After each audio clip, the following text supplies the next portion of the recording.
Students, मैं उम्मीद करता हूँ आप सब लोग ठीक ठाक होंगे और मेरे लेक्चर्स जो हैं बाकायदगी से पढ़ रहे होंगे, समझ रहे होंगे। तो हमने कल आगाज़ किया था एक्सक्रीशन इन वर्टिब्रेट्स। तो उसमें हमने पढ़ा था कि एवोल्यूशन के लिहाज से कि इनवर्टिब्रेट्स में कैसा सिस्टम था और फिर वर्टिब्रेट्स में कैसा निज़ाम आया। फिर हमने एक्सक्रीशन इन मैन शुरू किया। तो एक्सक्रीशन इन मैन में हमने एक्सक्रीटरी ऑर्गन्स में सबसे पहले लीवर पढ़ा था, लीवर के मुख्तलिफ फंक्शंस। नेक्स्ट जो दूसरा जो एक्सक्रीटरी ऑर्गन है वो है किडनीज़, यह हम कह लें यूरिनरी सिस्टम ऑफ मैन। वो हमारा जो असल प्रॉपर हमारा एक्सक्रीटरी सिस्टम है वो यही है, हमारा यूरिनरी सिस्टम। तो आज हमारा जो लेक्चर है, आज हमारा जो टॉपिक है वो यूरिनरी सिस्टम है, उसके पार्ट्स हैं, फंक्शंस और यूरिन कैसे बनती है वो हम नेक्स्ट लेक्चर में डिस्कस करेंगे। लेकिन इस लेक्चर में हम स्ट्रक्चर पढ़ेंगे, मॉर्फोलॉजी पढ़ेंगे कि यूरिनरी सिस्टम कैसा होता है, कहाँ होता है, उसके मुख्तलिफ पार्ट्स के नाम क्या हैं, और नेफ्रॉन के बारे में पढ़ेंगे, नेफ्रॉन कैसा होता है, उसके मुख्तलिफ पार्ट्स, फंक्शन और यूरिन प्रोडक्शन। तो वो हम इससे अगले लेक्चर में पढ़ेंगे इंशाल्लाह नेक्स्ट वीक। तो आज हम आगाज़ करते हैं यूरिनरी सिस्टम से। तो इसके जो मुख्तलिफ पार्ट्स हैं, basically a pair of kidneys with millions of nephrons. पहली बात तो ये कि हमारे बॉडी के अंदर, इंसान के अंदर 2 किडनीज़ हैं और हर किडनी के अंदर लाखों की तादाद में नेफ्रॉन्स होते हैं। नेफ्रॉन आप ये ना समझें कि ये कोई सेल है। नेफ्रॉन छोटी छोटी नालियाँ नुमा फ़िल्टर्स हैं। तो जब ब्लड गुज़रता है तो इन लाखों नेफ्रॉन्स में से, फ़िल्टर्स में से गुज़रता है तो फ़िल्टर हो जाता है। फ़िल्टर होने से हमारा ये है कि उसमें से वेस्ट, नाइट्रोजनस और पानी नमकियात जो एक्स्ट्रा हैं वो इकट्ठे हो जाते हैं। वो जो वेस्ट गुर्दों में इकट्ठा होता रहता है वही असल में हमारी यूरिन है। तो यूरिन फिर हम बॉडी से खारिज करते हैं। तो पहली बात तो ये है कि हमारे अंदर किडनीज़ का एक जोड़ा है, उसके अंदर मिलियंस ऑफ नेफ्रॉन्स हैं और जो हर नेफ्रॉन है, each nephron has extensive blood supply. Her nephron के अंदर बहुत ज़्यादा खून आता है, बहुत ज़्यादा खून। अब गुर्दों के अंदर जो खून दाखिल होता है वो रेनल आर्टरी के ज़रिए दाखिल होता है। आपको पता है आर्टरी और वेन में क्या फ़र्क है। जो दिल से दूसरे हिस्सों में खून लेके जाती है उसे आर्टरी कहते हैं। जो वेन जो दूसरे हिस्सों से खून वापस दिल में लाती है वो वेन होती। तो इसका मतलब जो गुर्दों को ले जा रही होगी वो भी कोई आर्टरी होगी, पर गुर्दों के लिए स्पेशल हम लफ्ज़ यूज़ कर रहे हैं रेनल।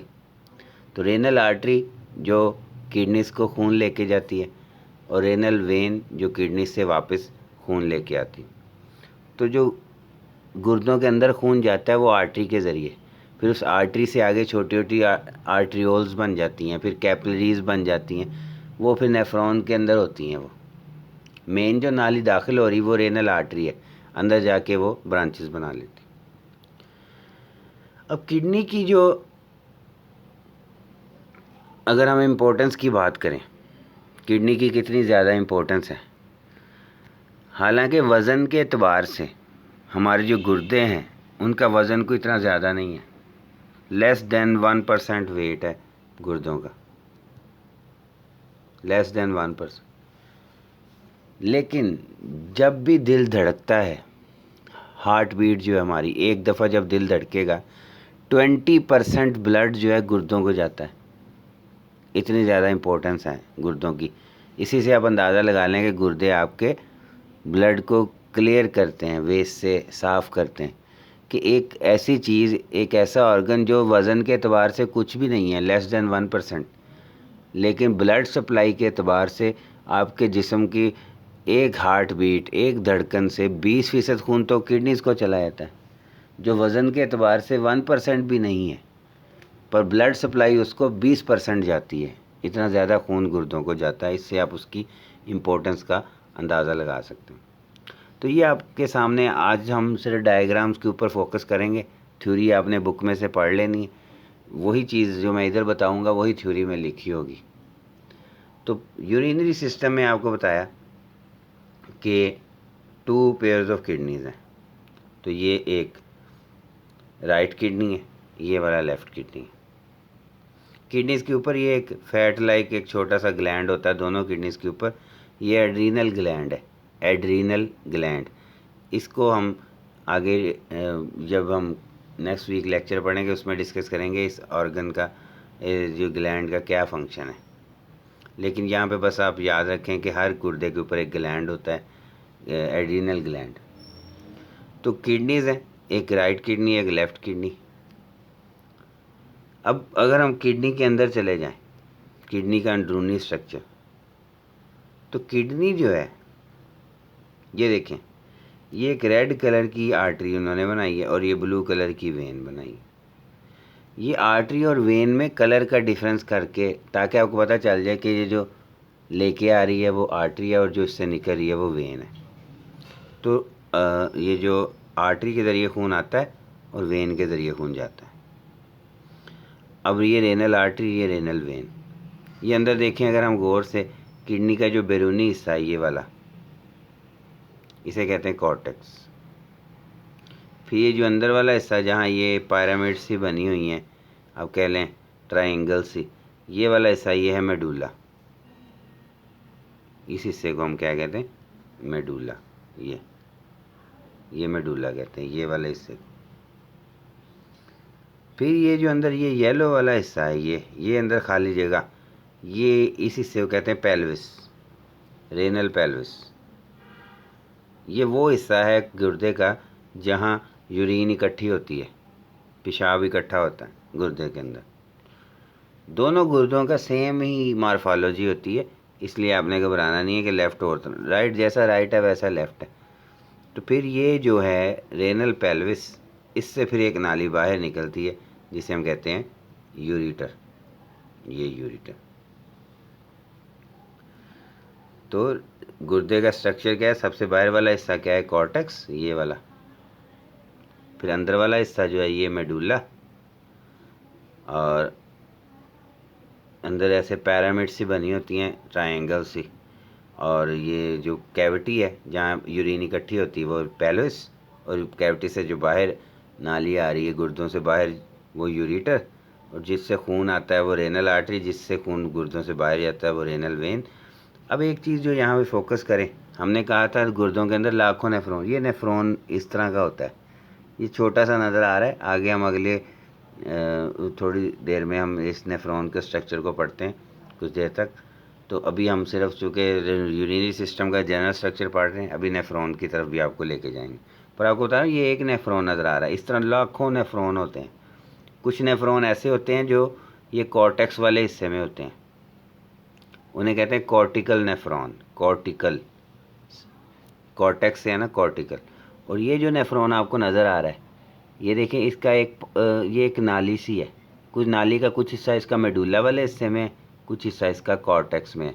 ये इस नेफ्रॉन को कहते हैं जक्स्टा मेडुलरी नेफ्रॉन। ये आप जब बुक पढ़ेंगे उसमें दोनों की डेफिनेशन लिखी हुई है। The nephron which are present in the cortex region are called cortical nephron, and the nephron which are present at the border, border मतलब कॉर्टेक्स और मेडुला के दरमियान में जो हिस्सा है उसे कहते हैं बॉर्डर। तो जो बॉर्डर पे पाए जाते हैं उन्हें कहते हैं ये आपके सामने जो बना हुआ है ये जक्स्टा मेडुलरी नेफ्रॉन है। इसका आधा पार्ट कॉर्टेक्स में है, आधा पार्ट मेडुला में। जो कॉर्टिकल नेफ्रॉन होते हैं वो सारे के सारे ही कॉर्टेक्स हिस्से में होते हैं, पर जो जक्स्टा मेडुलरी नेफ्रॉन होते हैं उनका हाफ पार्ट कॉर्टेक्स में होता है, हाफ पार्ट जो है मेडुला में होता है। अब किडनीज जो हैं बेसिकली, लेफ़्ट हो या राइट हो, उनका जो यूरिन इकट्ठी हुई, ये जो नाली बाहर निकली, यहाँ पे भी हमने इसको बताया ये यूरिटर, तो ये यहाँ पे ये यूरिटर है। यूरिटर बेसिकली यूरिन फिर यूरिटर के ज़रिए आ जाती है ब्लैडर में, इसे हम कहते हैं यूरिनरी ब्लैडर। ये हमारा ब्लैडर है, इट कलेक्ट्स यूरिन। यहाँ पे एक सुराख है ना, या ये यूरिटर ऊपर से नीचे आ रही तो यहाँ पे एक सुराख है, इस तरह ये यूरिटर ऊपर से नीचे आ रही, यहाँ पे एक सुराख है। इस सुराख को हम कहते हैं यूरिट्रल ओरिफिस। यहाँ पे लेबलिंग नहीं है पर आपकी बुक में मेंशन है यूरिट्रल ओरिफिस। ये सुराख यानी यूरिन ऊपर गुर्दों से यूरिटर के ज़रिए, यूरिट्रल ओरिफिस के ज़रिए ये ब्लैडर में आती है। ब्लैडर आहिस्ता आहिस्ता भरने लग जाता है, सारा दिन आप पानी पीते हैं, सारा दिन आपकी बॉडी में वेस्ट पैदा होते हैं, तो आपके ब्लैडर में इकट्ठे होते रहते हैं। जब ब्लैडर भर जाता है तो बेसिकली ज़ाहिर है एक रिफ्लेक्स पैदा होता है कि आपको फीलिंग डेवलप होती है और आप उसको बॉडी से खारिज कर देते हैं यूरिन को। अब यूरिन को जो जैसे गुर्दों से एक नाली आ रही यूरिटर, जो किडनी से यूरिनरी ब्लैडर तक यूरिन को भेजती, फिर एक नाली ऐसी है जो ब्लैडर से बाहर यूरिन खारिज करती, उस नाली को हम कहते हैं, यहाँ पे मेंशन है, यूरिथ्रा। ये यूरिथ्रा, यूरिथ्रा जो है, इससे पहले यहाँ पे मसल्स होते हैं, यहाँ पे ये मेंशन, यहाँ इस हिस्से में ना मसल्स होते हैं, स्फिंक्टर मसल्स उन्हें कहते हैं। ये मसल्स जो हैं जब सिकुड़ेंगे ना तो ये सुराख बंद रहता है और यूरिन हमेशा ब्लैडर में रहती है।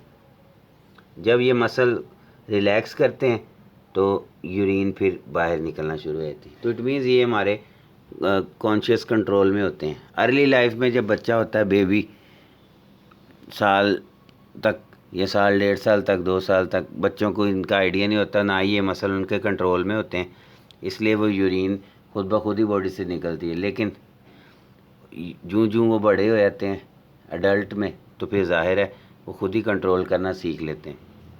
तो बेसिकली ये मुख्तलिफ पार्ट्स थे। ये जो यूरिथ्रा है, ये मेल्स में पीनस के थ्रू यूरिन खारिज होती है और ये यूरिथ्रा फीमेल्स में वजाइना के थ्रू यूरिन खारिज करता है। बेसिकली स्ट्रक्चर मेल और फीमेल में कोई डिफरेंस नहीं है। इसी तरह का निज़ाम मेल्स में भी है, इसी तरह का निज़ाम फीमेल्स में भी है, पर वो जो पार्टिकुलर आप कह लें प्लेस है जहाँ से यूरिन खारिज होती, मेल्स में वो पीनस है और फीमेल में वो वजाइना। तो ये यूरिनरी सिस्टम के मुख्तलिफ पार्ट्स थे। पेयर ऑफ किडनीज, यूरिटर वो नाली जिसके ज़रिए यूरिन ब्लैडर में आई, फिर ब्लैडर से यूरिथ्रा के ज़रिए यूरिन बाहर चलेगी। यहाँ पे मसल्स हैं, स्फिंक्टर मसल, जो सुकड़ते फैलते हैं। जब वो सुकड़े रहेंगे सुराख बंद रहेगा, यूरिन अंदर ही रहेगी। जब वो रिलैक्स करेंगे सुराख खुल जाएगा, यूरिन बॉडी से बाहर। तो ये हमारे अपने कंट्रोल में होता है जब हमने रिलीज़ करना है या नहीं। और अगर हम किडनीज़ के अंदर चले जाएँ तो किडनीज़ के अंदर उसका स्ट्रक्चर देखें। सबसे बाहर एक चीज़ मैं बताना भूल गया, ये जो बाहर बैरूनी दीवार है ना, सबसे बाहर ये येलो कलर की लेयर सी बनी, ये इसे रेनल कैप्सूल कहते हैं। ये पूरा गुर्दे को कवर कर रहा है। फिर ये वाला हिस्सा गुर्दे का, रेनल कैप्सूल के फ़ौरन बाद जो है, ये जो लाइट पिंक सा बनाया हुआ उन्होंने, ये है कॉर्टेक्स। फिर ये अंदर वाला हिस्सा, ये है मेडुला। फिर ये येलो पार्ट है, यहाँ पे ये पेल्विस, ये खाली जगह, यहाँ यूरिन इकट्ठी होती। और ये रेड नाली जो खून लेके आती है वो आर्टरी। यहाँ यह ज़ाहिर है ये जो खून आ रहा है इसमें नाइट्रोजन वेस्ट होंगे, जो वेन के ज़रिए बाहर जा रहा है यानी वो साफ़ होगा। इसका मतलब अब कई बच्चे समझते हैं रेड जो है साफ़ है और नीला गंदा है, ऐसा थोड़ी होगा। आया हुआ खून गंदा है और वापस जाने वाला साफ़ है। इसका मतलब रेड और ब्लू बेसिकली साफ़ और गंदे की अलामत नहीं है, ये बस आर्टरी और वेन को फ़र्क करने के लिए बनाया गया। अदरवाइज़ आर्टरी के अंदर से जो आ रहा है वो नाइट्रोजन वेस्ट वाला ब्लड है, और जो वेन के ज़रिए बाहर जा रहा है वो क्लियर ब्लड है, उसमें नाइट्रोजन वेस्ट कम है। फिर भी ये पेल्विस के ज़रिए, यूरिटर के ज़रिए बाहर फिर ब्लैडर से आगे। और आपको बताया किडनीज़ के अंदर लाखों की तादाद में नेफ्रॉन है। ये फील्ड, ये ब्लड अंदर जाता है, ये देखें अगर आप गौर से, ये खून की नाली फिर अंदर गई बारीकी, ये रेड कलर की शाखें आपको नज़र आ रही हैं, ये रेड कलर की ब्रांचेस, ये इसी की रेनल आर्टरी की ही शाखें हैं। ये आगे खून कहाँ जाएगा? नेफ्रॉन्स में। नेफ्रॉन फ़िल्टर करते हैं खून को। अब हम नेफ्रॉन की तरफ चलते हैं कि नेफ्रॉन का क्या स्ट्रक्चर होता है। तो स्ट्रक्चर ऑफ नेफ्रॉन, अब नेफ्रॉन जो है बेसिकली ये पूरा एक नेफ्रॉन है, ये आपके सामने जो बना हूँ, और आपको बताता चलूँ ये जक्स्टा मेडुलरी नेफ्रॉन है। आपको बताया था 2 तरह के नेफ्रॉन होते हैं, जो कॉर्टेक्स में होते हैं वो कॉर्टिकल नेफ्रॉन, और जो मेडुला और कॉर्टेक्स के बॉर्डर पे होते हैं उन्हें हम कहते हैं जक्स्टा मेडुलरी नेफ्रॉन। इन दोनों नेफ्रॉन में फ़र्क क्या है? हम चूँकि आपको पिछले एक लेक्चर में हमने पढ़ा था 2 तरह के एनिमल्स हैं, ओस्मो कन्फर्मर, ओस्मो रेगुलेटर्स। तो हम इंसान ओस्मो रेगुलेटर्स हैं। हम अपने अंदर पानी नमकियात को बैलेंस में करते हैं और हम दोनों तरह की यूरिन पैदा करने की सलाहियत रखते हैं। जब हमारी बॉडी में पानी कम होता है तो कंसनट्रेटेड यूरिन पैदा करने की सलाहियत भी है। जब हमारी बॉडी में पानी ज़्यादा होता है तो डाइल्यूट यूरिन पैदा करने की सलाहियत भी है। तो किडनी के अंदर दो तरह के नेफ्रॉन हैं, दो तरह की यूरिन बनाने के लिए। जो होते हैं कॉर्टिकल नेफ्रॉन वो मोस्टली डाइल्यूट यूरिन ही बनाते हैं, और लेकिन जो मेडुलरी नेफ्रॉन है, जक्स्टा मेडुलरी, वो कंसनट्रेटेड यूरिन बनाने में हेल्प करते हैं। तो हम बेसिकली एक जक्स्टा मेडुलरी नेफ्रॉन ही समझ लें पढ़ रहे हैं। तो ये यहाँ पे गौर से देखें, अगर आप ये आर्टरी जो रेनल आर्टरी से एक ब्रांच निकली, उसे हमने नाम दिया आर्ट्रियोल।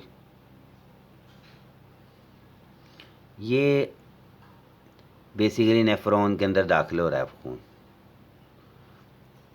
रेनल आर्टरी के ज़रिए खून दाखिल हो गया नेफ्रॉन के अंदर। नेफ्रॉन का ये एक शुरू में एक गेंदनुमा हिस्सा है, बॉल लाइक हिस्सा, इसे हम कहते हैं बाउमैन कैप्सूल। बाउमैन कैप्सूल जो है, इसमें खून दाखिल हुआ। बाउमैन कैप्सूल के अंदर भी खून की नालियों का एक नेटवर्क है, इस नेटवर्क को कहते हैं ग्लोमेरुलस। तो खून दाखिल हुआ आर्ट्रियोल के ज़रिए बाउमैन कैप्सूल में, फिर ग्लोमेरुलस में से गुज़रा, फिर ग्लोमेरुलस में से गुज़र के फिर एक नाली बाहर आ रही है, वो भी आर्ट्रियोल है। अब यहाँ पे एक मैं मेंशन करता, चलो आपकी बुक में मेंशन है, इस डायग्राम में नहीं बताया गया। ये जो दाखिल हो रही नाली है ना, ये भी आर्ट्रियोल है, जो बाहर निकल रही है ये भी आर्ट्रियोल है। दोनों के नामों का फ़र्क है। जो दाखिल हो रही है ना, ये एफरेंट है, ए से, AFFERENT, एफरेंट आर्ट्रियोल। और ये जो बाहर निकल रही है ये ईफ्रेंट है, EFF, यानी स्पेलिंग में ए और ई का फ़र्क है। एफरेंट और ईफ्रेंट, जो दाखिल हो रही है वो एफरेंट, आप बुक में पढ़ लेंगे खुद ही आपको समझ आ जाएगी, और जो बाहर निकल रही है वो ईफ्रेंट है। तो एफरेंट के ज़रिए ब्लड आया, ग्लोमेरुलस में से गुजरा, और ईफ्रेंट के ज़रिए बाहर आ गया। अब ग्लोमेरुलस में जब ब्लड आया है, ग्लोमेरुलस में इसकी फ़िल्ट्रेशन, यहाँ फ़िल्ट्रेशन होती है। ब्लड आया ग्लोमेरुलस के में फ़िल्ट्रेशन की होती है। कोई किसी चीज़ में फ़िल्ट्रेशन तभी होगी ना जब वो सुराखदार होगी, छाननी नुमा। तो ये जो ग्लोमेरुलस की दीवारें हैं ना, ये पोरस होती हैं। तो खून आया ग्लोमेरुलस में, इसमें फ़िल्टर हुआ, तो उसमें से पानी, नमकियात और वेस्ट चीज़ें आगे चले गए, ये येलो नाली में बल खाती हुई, ठीक है। और बाकी साफ़ खून बाहर आ गया, यानी खून गया। असल यहाँ इस छोटे से गेंदनुमा हिस्से में सारा राज है। असल जो खून साफ़ होता है इस हिस्से में होता है। ये पीछे डायग्राम में हमें ये अगर आप गौर करें ना, ये यहाँ पे ये रेड डॉट में घुमा रहा हूँ, ये है वो गेंदनुमा हिस्सा। तो ये एक नेफ्रॉन है। तो ऐसे लाखों नेफ्रॉन होते हैं। तो बेसिकली ब्लड आया एफरेंट आर्ट्रियोल के ज़रिए, ग्लोमेरुलस में फ़िल्टर हुआ, फिर बाहर आ गया। अब ये जो फ़िल्टर हुआ है उसमें वेस्ट होता है, पानी होता है, नमकियात होते हैं, और कई बार यूज़फुल चीज़ें भी चली जाती हैं फ़िल्टर होके। अब ब्लड के क्या है, ब्लड चाहता है कि चलो वेस्ट चीज़ें तो चली गई, यूज़फुल चीज़ें उनको दोबारा जज़ब कर लिया जाए। तो ये जो आर्ट्रियोल इफरेंट है, ये देखें बाहर निकलने के बाद फिर इन नालियों के इर्द गिर्द भी एक नेटवर्क बना रही है। तो होता क्या है कि जब ये यूरिन ग्लोमेरुलस से आगे चली गई, ये असल में ये यूरिन निकली यहाँ से, पर उस यूरिन में वेस्ट है और यूज़फुल चीज़ें भी हैं। उस यूज़फुल चीज़ों को वापस ब्लड में जज़ब कर लिया जाता है। ये अब देखें, बाउमैन कैप्सूल के बाद वो फ़िल्टर होने के बाद ये इस नाली, ये पहले यहाँ पे 3 नंबर लिखे हुए हैं, 1, 2 और 3। ये एक नाली है, इसके 3 हिस्से, एक शुरू में बल खा रही है, फिर नीचे जाके यू शेप बना के फिर ऊपर आती है, फिर ऊपर आके फिर बल खा रही है, और ये आखिरी नाली है, इसे हम कहते हैं कलेक्टिंग डक्ट। ये शुरू में जो बल खा रही है इसे कहते हैं प्रॉक्सिमल ट्यूब्यूल, फिर नीचे जाके ये येलो नाली यू शेप बना के ऊपर आती है, इसे कहते हैं लूप ऑफ हेनले, फिर ऊपर जाके फिर बल खाती है, उसे हम कहते हैं डिस्टल ट्यूब्यूल। तो बाउमैन कैप्सूल से जो फ़िल्टर होने के बाद मटेरियल था, वेस्ट वगैरह, पानी, नमकियात, वो प्रॉक्सिमल में से गुज़रे, प्रॉक्सिमल से बाद में लूप ऑफ हेनले में से गुज़रे, लूप ऑफ हेनले के बाद ऊपर आके डिस्टल में से गुज़रे, फिर डिस्टल से आगे जाके आखिरी नाली में चले गए कलेक्टिंग डक्ट। ये कलेक्टिंग डक्ट एक में बड़ी नाली होती है, इसमें ये देखें कुछ सिरे खाली छोड़े हुए हैं। तो हमने एक ही नेफ्रॉन यहाँ बनाया है ना, हर नाली के साथ तो एक कलेक्टिंग डक्ट के साथ 100 150 फर्ज करें 1000 नेफ्रॉन भी अटैच हो सकते हैं। तो ये सिरे खाली छोड़े, समझ लें हर सिरे पे एक नेफ्रॉन ही होगा। यहाँ पे भी एक नेफ्रॉन होगा, यहाँ पे भी, यहाँ पे भी, यहाँ पे भी, यहाँ पे भी नेफ्रॉन्स होते हैं। ये तो एक नेफ्रॉन बनाया ना। तो अब ये जो ब्लड कैपरीज हैं, ये जो प्रोक्सिमल और डिस्टल के इर्द गिर्द एक नेटवर्क है, इन्हें भी हम, ये क्यों है, ये क्योंकि ये बेसिकली पानी नमकियात को जो यूज़फुल चीज़ों को जज़ब करने के लिए। फिर एक नेटवर्क नीचे जाके देखें हम, ये लूपोफेनले के इर्द गिर्द भी बन रहा है। इस नेटवर्क को हम वेज़ा रेक्टा कहते हैं। ये आपकी बुक में मेंशन होगा, इस डायग्राम में नहीं है लेकिन आपकी बुक में ये जो नेटवर्क सा नज़र आ रहा है, ये येलो नाली के इर्द गिर्द ये लाल और ब्लू जो कैपरीज का नेटवर्क है, ये वेज़ा रेक्टा है। अब ये चूँकि ये आपको बताया ये जक्स्ट्रामेडुलरी नेफ्रॉन है, ये कंसनट्रेटेड यूरिन पैदा करता है। तो जो जक्स्ट्रामेडुलरी नेफ्रॉन में ये वाला नेटवर्क होता है, जो होते हैं ना कॉर्टिकल नेफ्रॉन, उनमें ये नीचे वाला नेटवर्क नहीं होता, ऊपर ही रहता है। अब क्या हुआ, ब्लड आया एफरेंट के ज़रिए बाउमैन कैप्सूल में आया, वहाँ ग्लोमेरुलस में फ़िल्टर हुआ, फिर पानी नमकियात और वेस्ट आगे चले गए, पर उसमें से पानी नमकियात को ब्लड में वापस जज़ब कर लिया गया। अंदर क्या रह गया, वेस्ट ही रह गया। पर पानी सारा नहीं जज़ब होता, सिर्फ उतना जज़ब होता है जितना का बॉडी को चाहिए। बाकी पानी और नमकियात और वेस्ट वगैरह फिर कलेक्टिंग डक्ट में इकट्ठे होते हैं। कलेक्टिंग डक्ट कहाँ जाती है, कलेक्टिंग डक्ट जाती है यहाँ पेल्विस में। पेल्विस में वो इकट्ठा होता रहता है यूरिन हर नेफ्रॉन का, फिर वहाँ से यूरिटर के ज़रिए बॉडी से बाहर। तो ये आपके सामने एक नेफ्रॉन और उसका स्ट्रक्चर है। अब ये फंक्शन कैसे करता है वो भी हमने वैसे बेसिकली पढ़ तो लिया है, लेकिन तफसील से हम इसको नेक्स्ट लेक्चर में पढ़ेंगे। यहाँ आपने जस्ट स्ट्रक्चर बनाना है। तो इस डायग्राम को बनाने की प्रैक्टिस करें, अपनी कॉपीज़ पे नोटबुक्स पे कम से कम 2-2 दफ़ा बनाएं। ये नेफ्रॉन भी, ये किडनी का स्ट्रक्चर भी, ये यूरिनरी सिस्टम भी, इसको 2-2 दफ़ा बनाएं, प्रैक्टिस करें। कई बार होता है सवाल आ जाता है तो फिर बोर्ड में आपको डायग्राम